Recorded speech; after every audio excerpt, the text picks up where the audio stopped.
Jesse, are you ready for rapid fire? Let's do this. We better get moving because Jesse's got We're another on one of his schedule. work, his activities planned Just say it. It's yoga. tonight. Yeah. So, which is the more important offseason addition for Notre Dame, Riley Leonard or Mike Denbrock? This is an easy one for me. Short term, Riley Leonard. Long term, Mike Denbrock. But to me, long term is going to outweigh the short term because this thing is about developing quarterbacks, right? Notre Dame says that they want to not go to the transfer portal as soon as possible. Well, how does that happen? You have to develop quarterbacks and wide receivers and all the things above.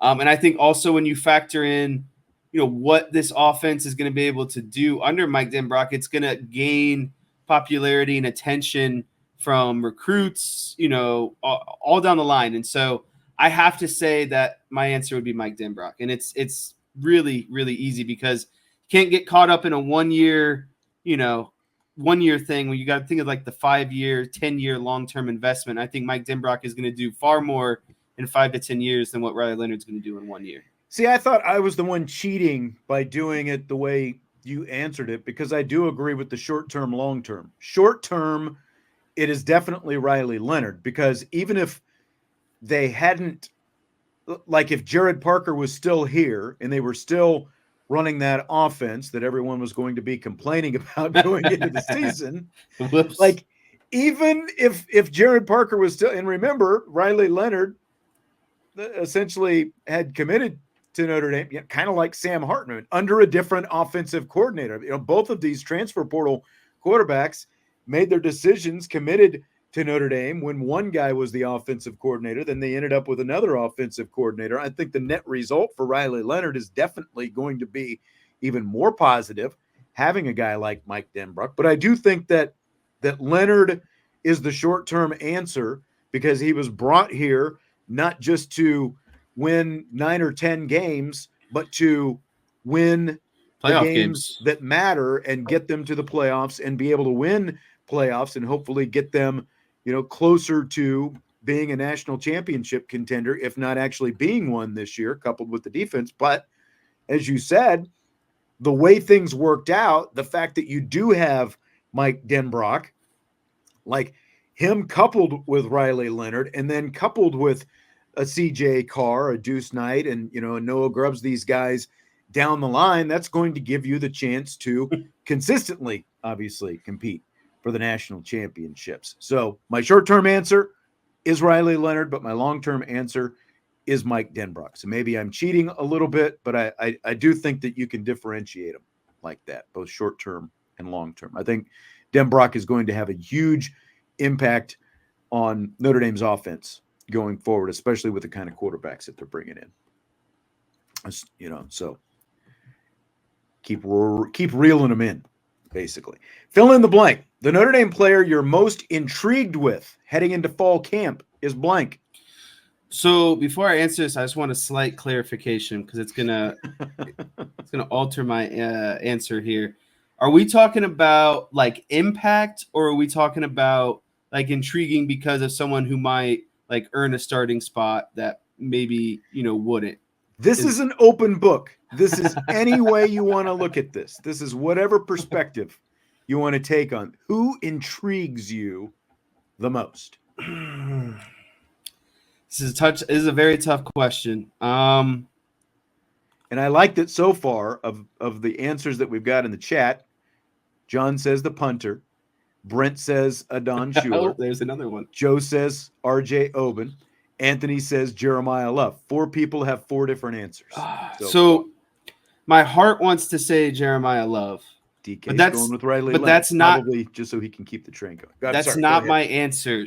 My heart wants to say Jeremiah Love, and the reason I want to say Jeremiah Love is because I think he has potentially the most impact on this offense outside of Riley Leonard because they still need to be able to run the ball, and losing Audric Estime is a big piece of running the ball and the production that he provided, in terms of scoring touchdowns, right?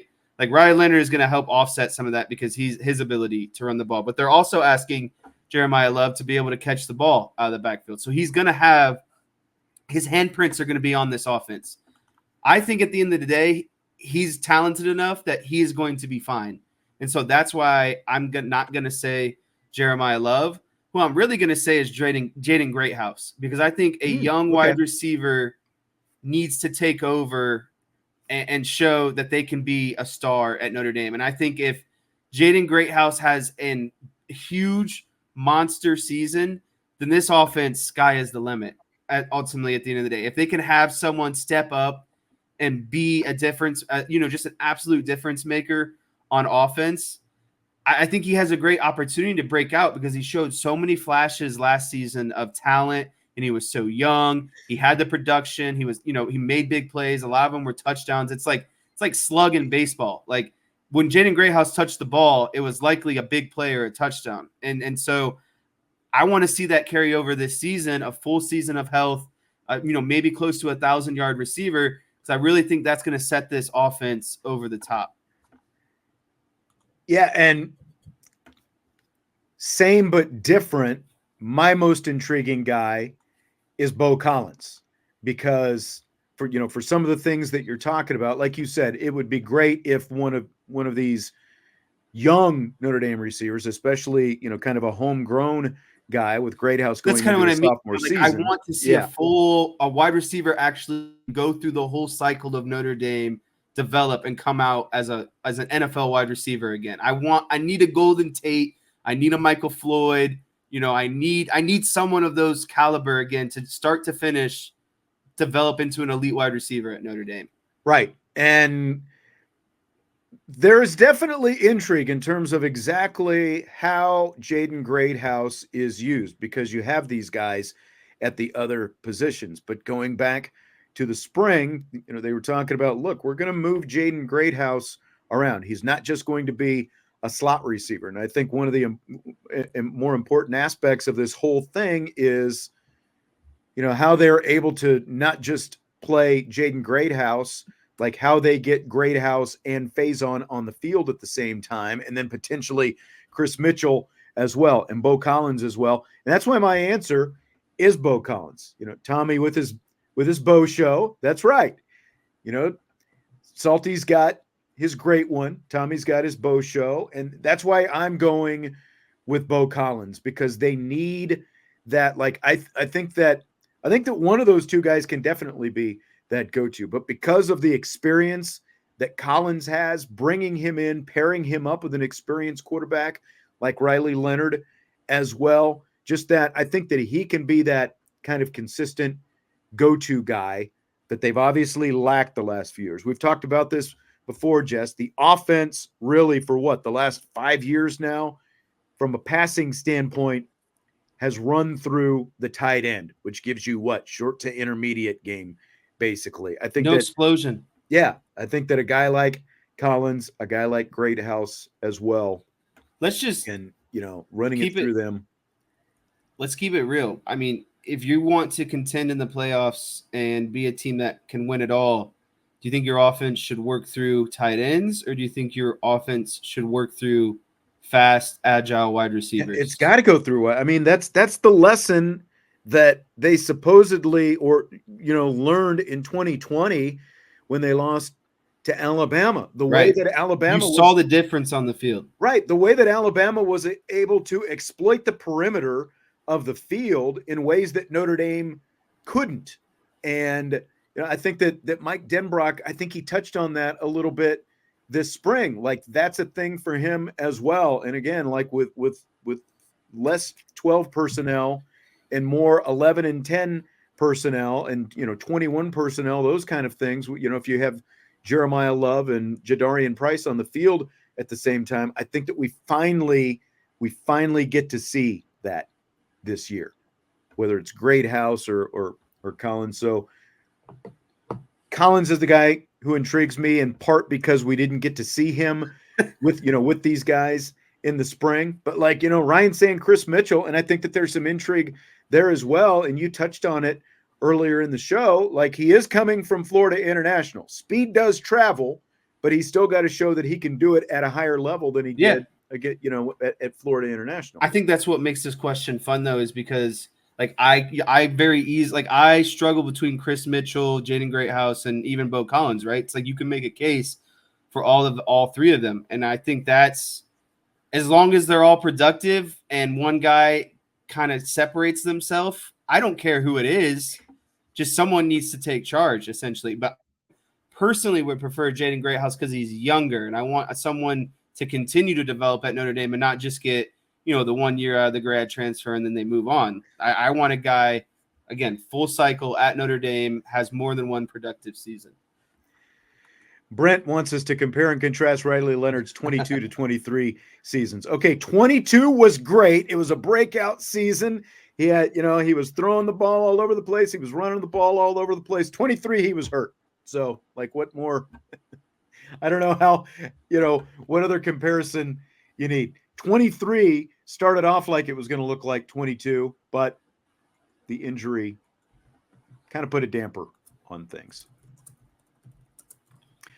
Fill in the blank. It's blank that Notre Dame advertised 2 tickets to the home game against Northern Illinois for $150 or 4 tickets for $200 on its social media platforms.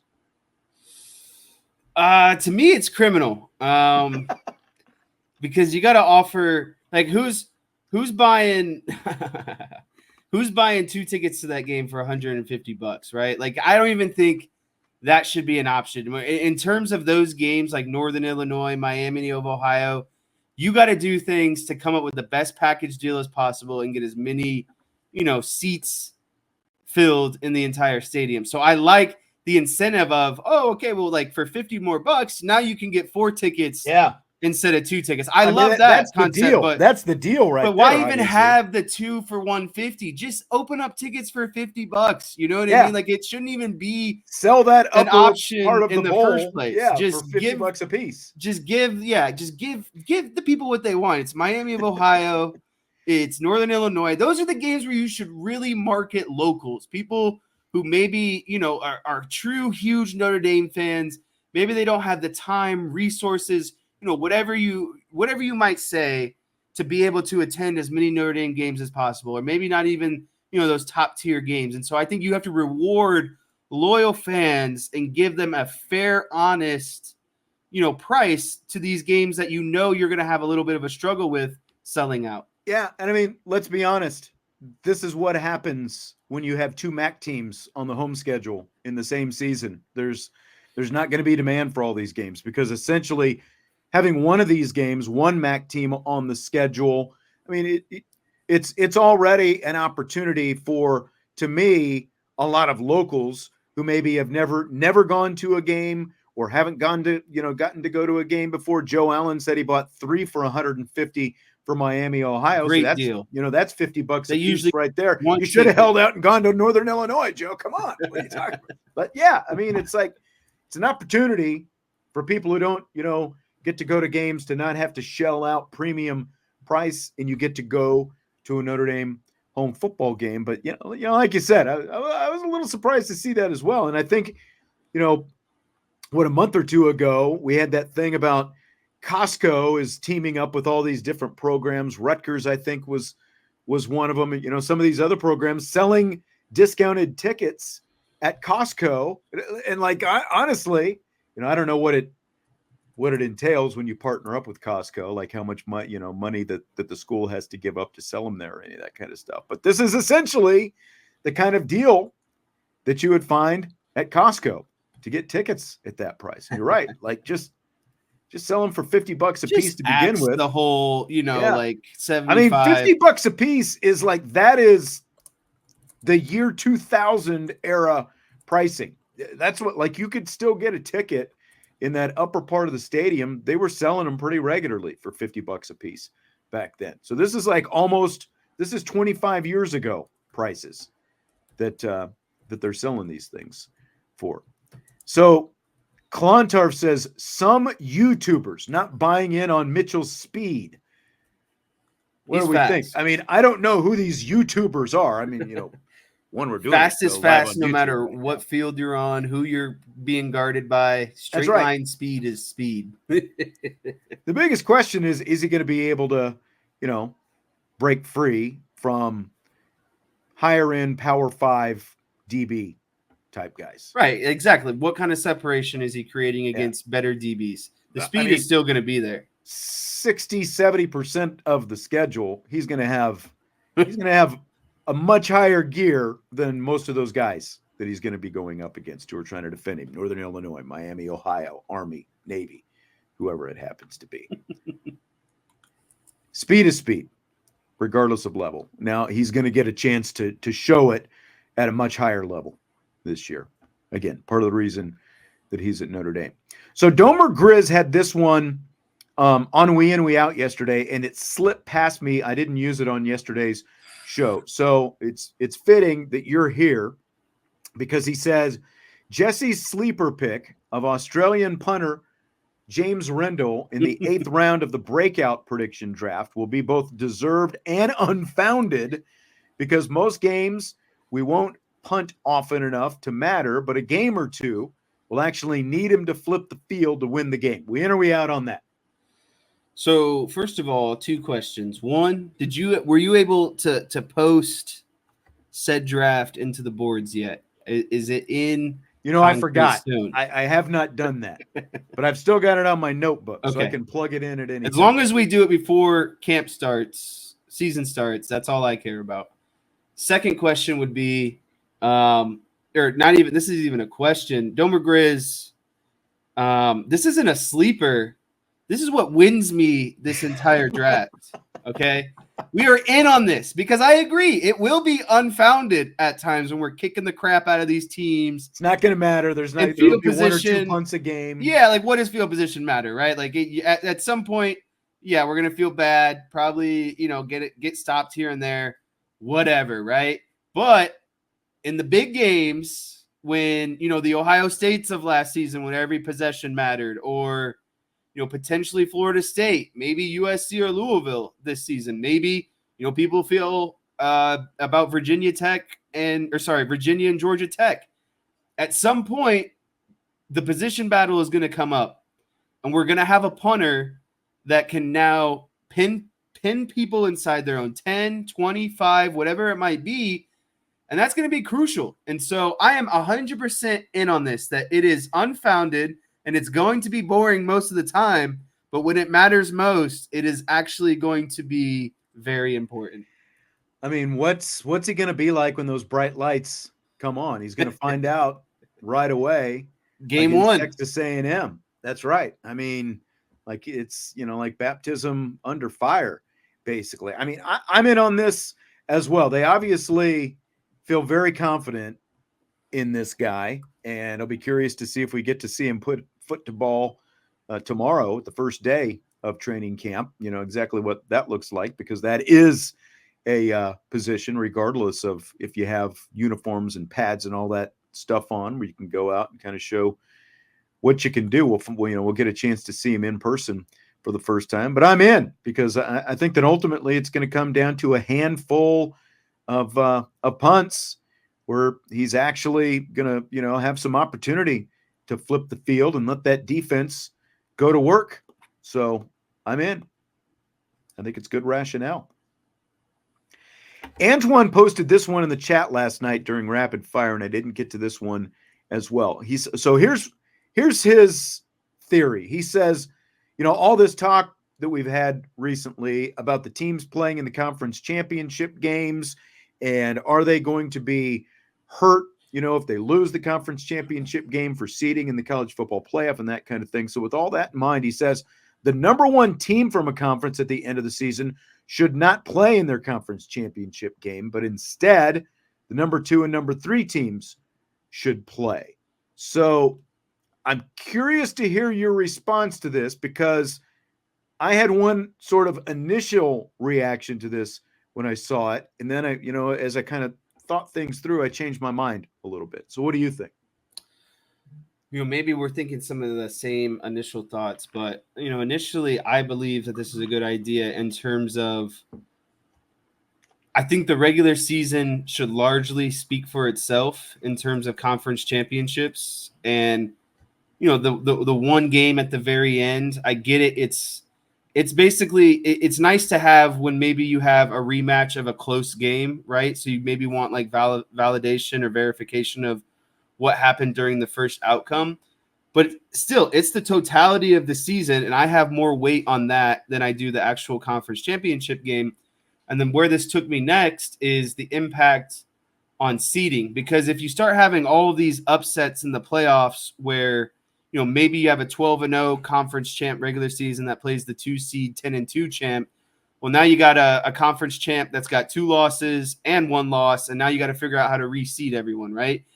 And so I think in terms of seeding, it helps out a lot because basically that 2 or 3 is fighting for their playoff spot at the end of the day, right? And 1 has already been kind of locked in because they did what they were supposed to in the regular season. And so when I'm thinking of it in that logic, I think it's a great idea.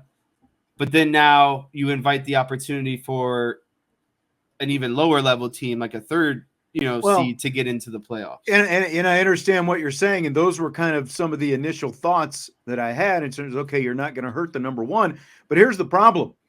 The way the rules are written in the college football playoff in terms of buys and selections, the top 4 highest rated conference champions get the first round buys. Yeah, so you got to be a conference champ. So that you've got to play in the conference championship game if you want a chance to get one of those first round buys. So that's ultimately, again, I was thinking, along the lines of a lot of the stuff that you were saying there, but then it ultimately comes down to none of that matters because you've got to be a conference champion to get one of the first round playoff buys. So it would, like you could both help and hurt the 2 and 3 seeds by putting them in that game, but the number 1 seed is ultimately not going to benefit because of the fact that you've got to win the conference. What if a 3 beats a 2 and the 3 was already unfit and now the 2 becomes unfit? Now both teams, ultimately would lose out, right? And so, and Indy Sailor brings up a good point, then it's not a conference championship game because you don't have the 2 best teams, right? It's just, I think the overall question is conference championships feel to me, and maybe it's just because Notre Dame doesn't play in a conference, right? So I don't know the meaning of it and all, all of that sort of stuff. But like, they just feel pointless at the end of the day because and especially with the expanded playoff and all that. Like, I value the regular season championship more than anything. So I do too. You just want to crown your championship right after the season. Yeah. And that fits the criteria of, highest rated conference champ goes into the playoffs. I'm perfectly happy with that. I think that the best solution is just to get rid of these conference championship games, especially because we have the expanded playoff format now, and just allow the entirety of the season, like it does for the playoff seeding, be, what dictates conference championships. Yeah.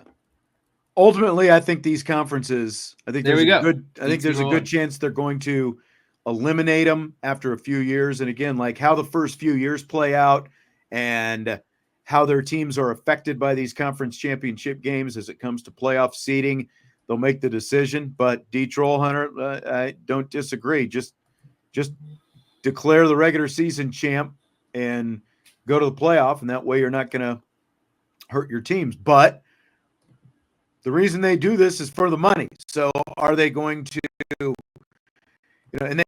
and part of this, at least for the short term, is the conference championship games are part of the TV contracts. So it's not like they can just eliminate them right now because they're taking money from the TV networks for televising those games as well. That's part of the revenue that comes from that. So it'll be a few years down the line, but I would not be shocked if we start seeing conferences just ultimately get rid of their conference championship games, like Big 12, ACC come to mind, because I think that those 2 conferences compared to the SEC and the Big 10 stand to lose the most based on how their conference championship game plays out. So NBC has told its broadcasters in Olympic broadcasting workshops not to use we and us during broadcasts, even though they played for Team USA. Do you buy or sell that philosophy, Jess? Yeah, I buy that. I buy this philosophy not only for the Olympics, but for across all professional and college sports. And I know it's hard because I'm guilty of it at times of when you're in a passionate discussion argument as a fan or fan base, you often say we, but I always think that there should be a differentiate, the we as in the players who play and the we as the fans who are cheering on the team, right? Because they're two separate things. The team and the fans don't go through the same stuff. And, the team obviously is putting in the work and the hours, and the fans are, obviously watching and on standby and that sort of stuff. And so this is something I've thought about, but I don't know what the solution is, but I definitely agree of you like staying away from those kind of, what's the word? Not possessive, but, basically including yourself in there as a fan and not a player.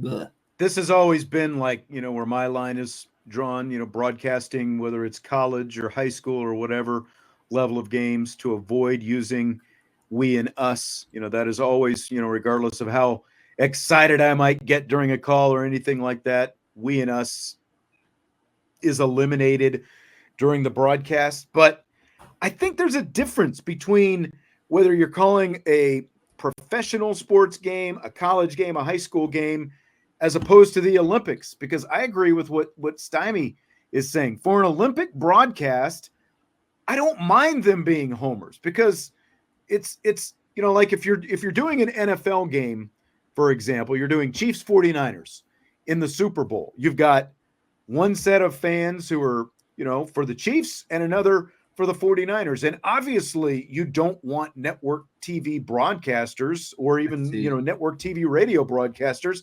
going down that avenue, because you're going to tick off one side or the other. When it's the Olympics, we're all in theory, it's on NBC. We're watching an American network TV broadcast. In theory, we're all pulling for the same team, right? So what difference does it make? It's America versus everybody. So I don't have a problem when it comes to and you bring up a good point, because I don't know about how much you've kind of tuned into the Olympics so far, but Peyton Manning is involved in it this year with NBC, and he's been, like anything else he does, very enjoyable to listen to.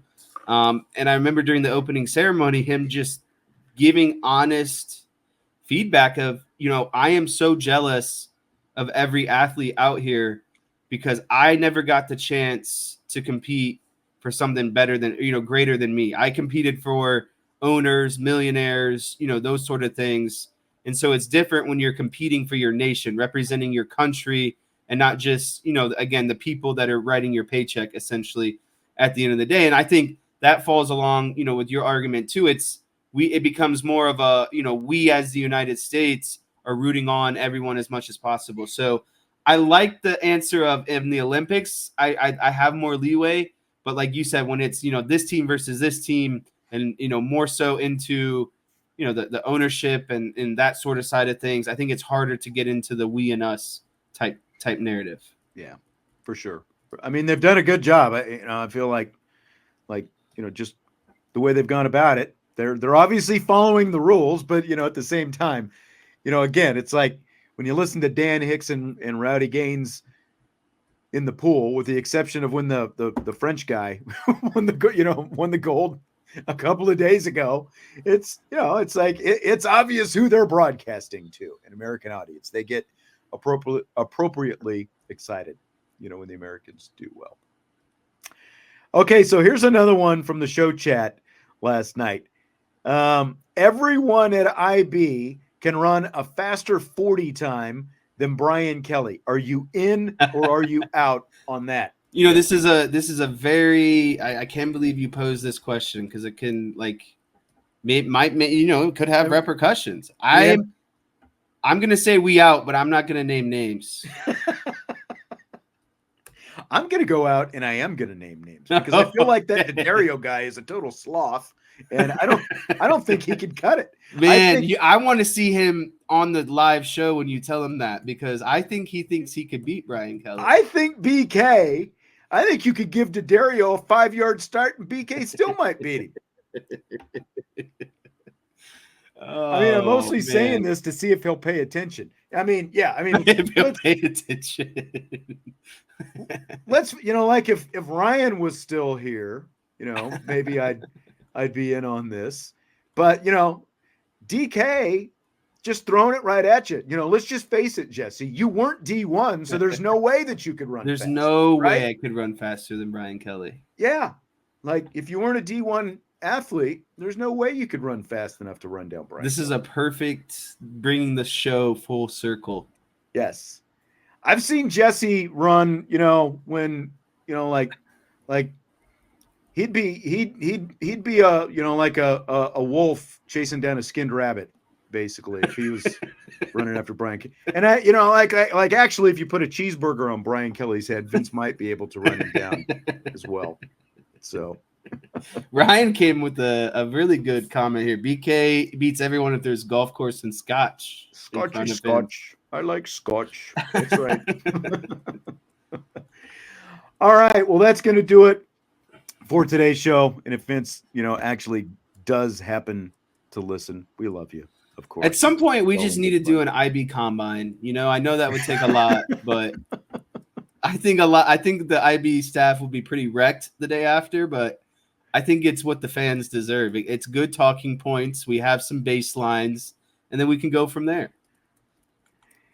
Brent's throwing out his 40 time. He's saying he's 4.47. Brent, you missed the start of the show, what that was in reference to. So that was a little sarcasm, shocker from DK on that one. But maybe go watch the first 10 minutes of the show and you'll find out exactly what that is in reference to. So anyone who happened to miss that, have a good day. Little note on tomorrow.